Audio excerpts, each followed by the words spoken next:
আর সকল সুন্নত কাজে বরকত রয়েছে, কারণ এটা আমাদের প্রিয় নবী হজরত মোহাম্মদ সাল্লাল্লাহু আলাইহি ওয়াসাল্লামের কাজ। আর হজরত মোহাম্মদ সাল্লাল্লাহু আলাইহি ওয়াসাল্লাম যে কাজগুলো করেছেন সেগুলো সুন্নত নামে পরিচিত। আমাদের ধর্মীয় গ্রন্থ আল কোরআনে যা কিছু আছে তা অতীতে হয়েছিল, বর্তমানে হচ্ছে, আর ভবিষ্যতে হবে। কেউ চাইলে এটা অস্বীকার করতে পারবে না।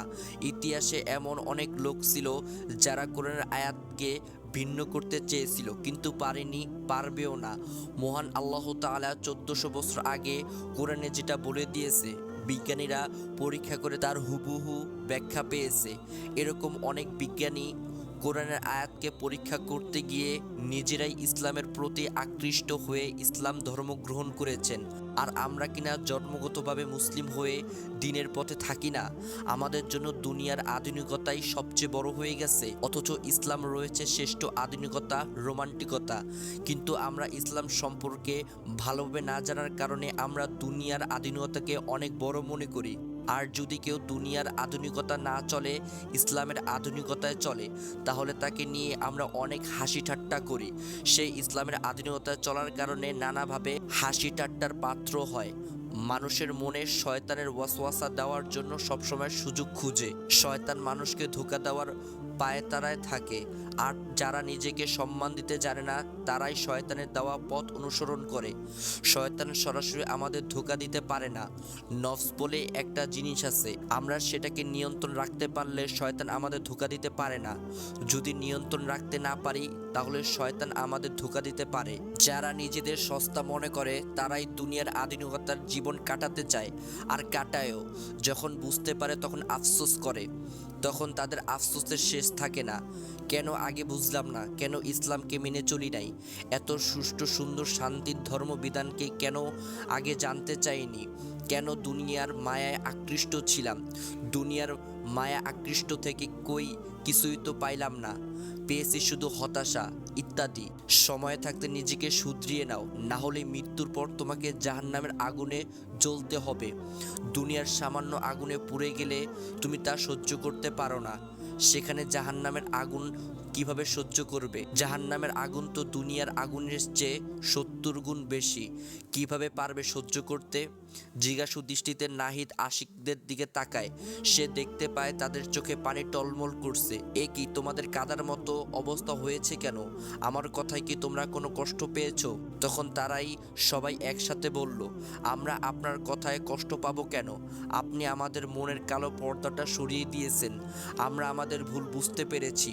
দুনিয়ার মায়ায় পড়ে আমরা যে কত বড় ভুল করেছি তা আজ হারে হারে টের পাচ্ছি। আমরা কেন আগে বুঝতে পারি নাই? কেন এতটাই দুনিয়ার মায়ায় বিভোর ছিলাম? সবসময় শয়তানের ইশারায় কাজ করেছি, শান্তির ধর্ম ইসলামকে বোঝার চেষ্টা করি নাই। এই পাপী বান্দাদের কি আল্লাহ আদৌ ক্ষমা করবেন? বলেন না প্লিজ। নাহিদ বলল, আল্লাহ গফফার, তিনি ক্ষমাশীল, অবশ্যই তিনি তার পাপী বান্দাদের ক্ষমা করবেন। আমাদের ক্ষমা চাইতে দেরি, কিন্তু তিনি মাফ করতে দেরি করে না। যদি পাপী বান্দা অনুশোচনা পরে নিজের ভুল বুঝতে পেরে সেই ভুলের জন্য ক্ষমা চায়, তাহলে আল্লাহ তাআলা ক্ষমা করে দিবেন।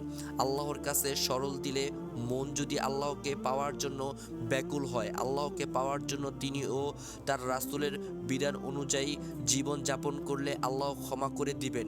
শুধু ক্ষমা চাইলে হবে না, দুনিয়াবি কাজগুলো থেকে বিরত থাকতে হবে বলে ওয়াদা করে নিতে হবে।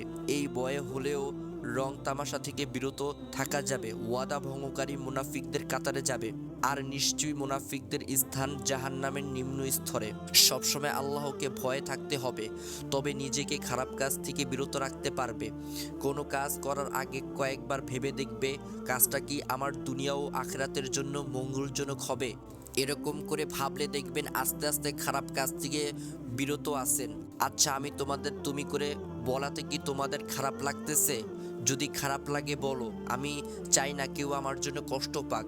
তখন আশিক বলল, না, আমাদের খারাপ লাগবে কেন, বরং ভালোই লাগতেছে। আর আমরা তো আপনাদের ছোট, তুমি করেই বলুন। আপনি আমাদের সঠিক পথে নেওয়ার সঙ্গী। আপনার কারণে আমরা আমাদের ভুল বুঝতে পেরেছি। নাহিদ বলল, আল্লাহ যাকে ইচ্ছা তাকে হেদায়েত দান করেন আর যাকে ইচ্ছা তাকে নরকে। আর সবগুলো আমাদের কর্মের উপর নির্ভর করে। দুনিয়াতে যে যেমন কাজ করবেন আখিরাতে সে তেমন ফল ভোগ করবেন। তুমি যদি দুনিয়াতে ভালো কাজ করো তাহলে আখিরাতে ভালো ফল হিসেবে জান্নাত পাবে, আর মন্দ কাজ করলে আখিরাতে ফল হিসেবে জাহান্নাম পাবে। সব সময় তোমাদের মনে আল্লাহর ভয় থাকতে হবে, তবেই তোমাদের নিজেদের পাপ কাজ থেকে বিরত রাখতে পারবে। সব সময় একটা কথা মনে রাখবে, তোমরা গোপনে বা লোকচক্ষুর আড়ালে প্রকাশ্যে যা কিছু করো না কেন সব কিন্তু আল্লাহ তাআলা দেখছেন। আমাদের সবার দুই কাঁধে দুইটা ফেরেশতা রয়েছে, তারা আমাদের কাজগুলো আমাদের আমলনামায় লিপিবদ্ধ করে রেখেছেন। কিয়ামতের দিন আমাদের আমলনামা আমাদেরকে পড়তে দেওয়া হবে।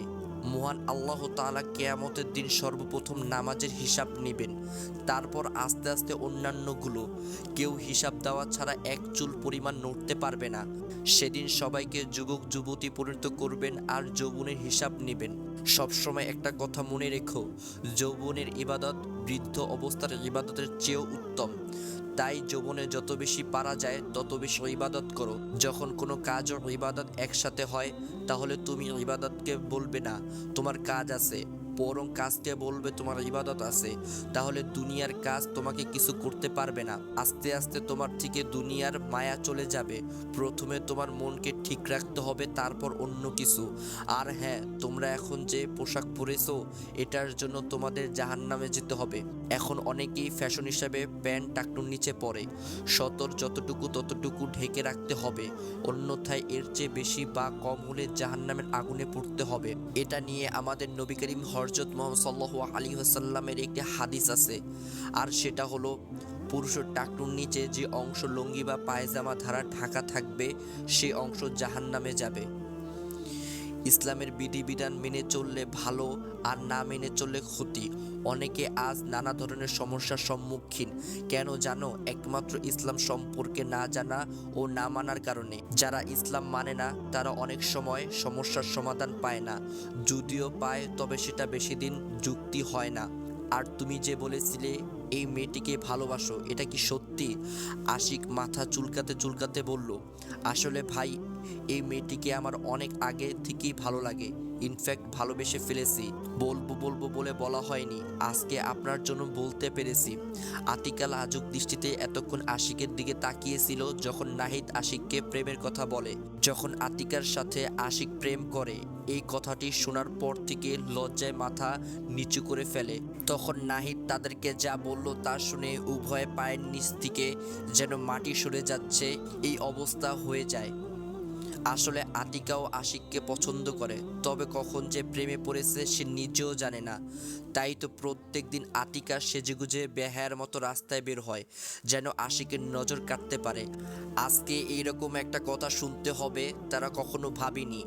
নাহিদ বলেছিল, তোমরা কি জানো বিয়ে ব্যতীত প্রেম হারাম? যারা এটাতে জড়িয়ে আছে কিন্তু এখনো বের হয়নি আর এই হারাম কাজের জন্য অনুতপ্ত হয়নি, আল্লাহর কাছে এই পাপ থেকে বাঁচার জন্য ক্ষমা চাইনি, তাদের জাহান্নামের আগুনে জ্বলতে হবে। সময় থাকতে নিজেকে সংশোধন করে নাও।